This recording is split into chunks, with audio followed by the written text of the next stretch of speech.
Assalamualaikum warahmatullahi wabarakatuh. Salam orari.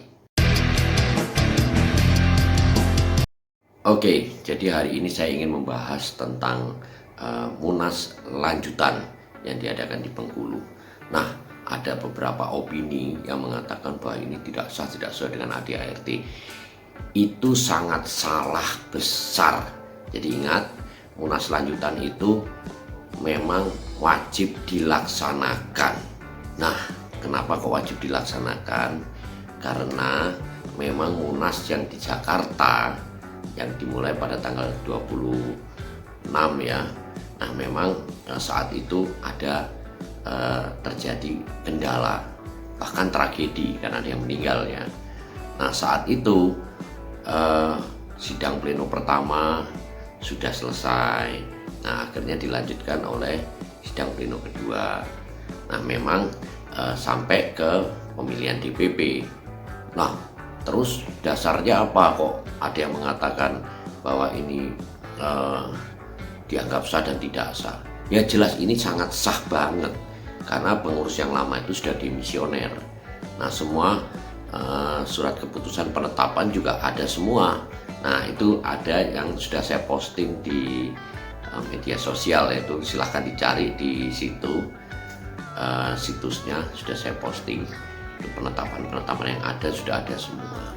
Nah, terus keluarlah surat dari mantan DPP ya, mantan DPP atau mantan kepengurusan bahkan. Kenapa kok saya bilang mantan kepengurusan? Karena mantan DPP ini mengeluarkan surat mengatakan ini dianggap batal dan sebagainya. Padahal, nah ini padahal ya, Anda harus paham bahwa pada saat proses itu pertama terjadi sudah demisioner. Nah, ketika demisioner ini sudah 5 tahun yang lalu, memang SK mereka pun juga sudah habis. Jadi memang didemisionerkan atau tidak pun, mereka memang tetap akan demisioner.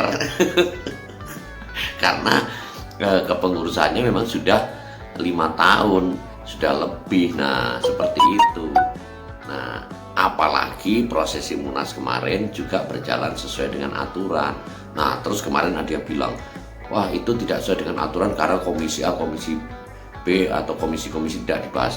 Nah, sekarang begini saudara-saudara, kenapa itu kita anggap sesuatu yang urgent sehingga harus dibahas pada sesi yang lain ya, misalkan nanti pada Munasus dan sebagainya misalkan ya, atau pada Munas lanjutan besok, saya kurang paham. Karena yang jelas, nah, saat tanggal 27 ada kejadian yang mana polisi menghentikan sementara terkait dengan izin. Nah, izin ini untuk sekelas nasional, sekelas Munas ya, kok bisa diadakan izinnya sampai terhambat. Nah, ini kan aneh, dan terhambatnya kok pada proses-proses yang seharusnya sudah berjalan dengan benar, dengan baik. Nah, itu bisa dilihat di video saya ya, video saya yang sedang live tentang panggung sandiwara itu. Nah, itu silahkan dilihat cerita saya di situ, dan ini hanya menambahkan aja. Nah, oke, saya lanjutkan. Akhirnya proses tetap berjalan. Nah, karena ada situasi yang memang harus dihentikan, apalagi izin juga dianggap belum keluar ya waktu itu. Akhirnya skorsing. Nah, skorsing itu otomatis bisa dilanjutkan di hari yang lain dalam waktu yang cepat. Jadi bukan munaslup dan sebagainya, enggak ya, tetap Munas ke-11 lanjutan itu yang benar, karena melanjutkan saja. Yang jelas di sidang pleno pertama itu sudah dinyatakan quorum, ya kan, sudah dinyatakan quorum. Nah, lanjutannya ini adalah tinggal meneruskan. Masalah mereka yang mau datang nggak datang ya urusan mereka. Salah sendiri kan begitu. Apalagi mereka mungkin merasa sudah nggak mungkin menang dan sebagainya. Kita nggak paham itu bagaimana, apapun caranya, sehingga mengeluarkan hal-hal yang surat-surat yang tidak sesuai ya. Tidak sesuai ini begini, misalkan menghimbau jangan membuat opini-opini di media sosial agar tidak terjadi perpecahan. Loh, gimana kita tidak mengeluarkan opini, sedangkan dia menghimbaunya itu aja sudah menimbulkan merugikan salah satu pihak. Kenapa? Yang mengeluarkan menuliskan jabatan, sedangkan jabatan di orari kita ini untuk tingkat pusat ini sudah demisioner, dan yang ada itu justru DPP, tapi DPP yang baru, bukan DPP yang lama. Nah, mantan pengurus ini, maksud saya mantan pengurus ini, PJ Ketua Umum misalkan mengeluarkan surat atas dasar surat DPP, padahal semua sudah demisioner, bahkan SK-nya juga sudah tidak berlaku secara otomatis karena sudah habis masa waktunya. Nah, kalau itu diperpanjang dengan keinginan sendiri kan ya sangat tidak mungkin dan sangat tidak sesuai. Nah, jadi teman-teman sekalian jangan khawatir, apapun itu Munas harus tetap diselesaikan, bukan dengan Munaslup, bukan dengan mengulang lagi, tetapi melanjutkan Munas.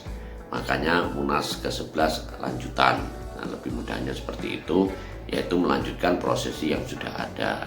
Nah, kalau memungkinkan juga mungkin membahas komisi-komisi ya, kalau memungkinkan, kalau pun nanti terkait dengan ADART pun diupayakan, tapi kalaupun tidak memungkinkan waktunya, ya mungkin bisa di lain waktu, kemungkinan seperti itu. Di lain waktu itu entah sekian bulan kemudian mengadakan munasus atau bagaimana. Nah, itu juga yang bisa yang memungkinkan untuk dilakukan.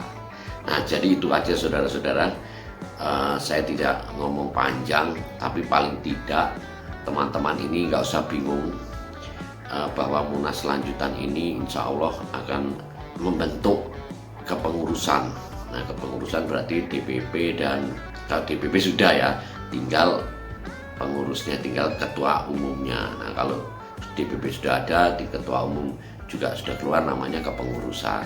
Nah, insya Allah seperti itu, dan kita tetap happy aja, nggak usah terlalu berdebat yang keras. Dan satu hal lagi, memang ada yang membuat ramai di media sosial itu sebenarnya ya teman-teman yang awalnya mendukung karena punya keinginan tapi tidak dituruti ya. Nah, jadi ada keinginan tapi tidak dituruti, akhirnya berbalik arah, akhirnya ngolok-ngolokin dan sebagainya. Nah, ini saya kira tidak perlu ya. Nah, saya sendiri juga demikian. Kalau kita sendiri ingin menginginkan sesuatu tapi kita tidak terima, kenapa kita harus marah? Paling tidak kita bisa mengukur diri. Apalagi yang demikian itu adalah orang-orang yang pendidikan tinggi dan secara ekonomi sangat mapan banget. Saya pikirkan janganlah kita merendahkan diri seperti itu. Menurut saya ya sudah, dukung saja mana yang benar dan mana yang sebaiknya. Nah, jadi dukung saja seperti itu, jangan tambah membuat suatu isu-isu yang sebenarnya orang bisa menilai Anda jadi kurang bagus. Nah, ini mudah-mudahan hati saudara-saudaraku ini terketuk untuk tidak perlu membuat isu-isu karena keinginannya atau karena mungkin iri ya, pihak-pihak ini kok bisa melakukan hal yang memungkinkan terjadi. Kenapa saya bilang memungkinkan terjadi? Karena mereka melakukan dengan hati, dengan kebenaran, ingin orari ini maju, ingin anggota ini juga terayomi. Nah, dengan pemikiran dan tekad yang kuat, maka insya Allah akan terrealisasi. Tetapi kalau keinginannya hanya basic-basic amatir radio yang secara prakteknya dalam organisasi tidak pernah melihat secara langsung, nah ini juga repot. Oh, ada itu MUK dulu dan sebagainya. Iya, jangan bicara dulu. Yang terdekat ini lakukan saja. Nah, kalaupun keinginan itu tidak tercapai, jangan marah. Repot. Nanti kalau marah-marah nanti akhirnya menyesal di kemudian hari. Oke, itu saja yang saya sampaikan.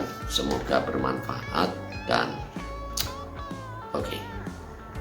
Salam orari. Assalamualaikum warahmatullahi wabarakatuh. 73 Bye-bye.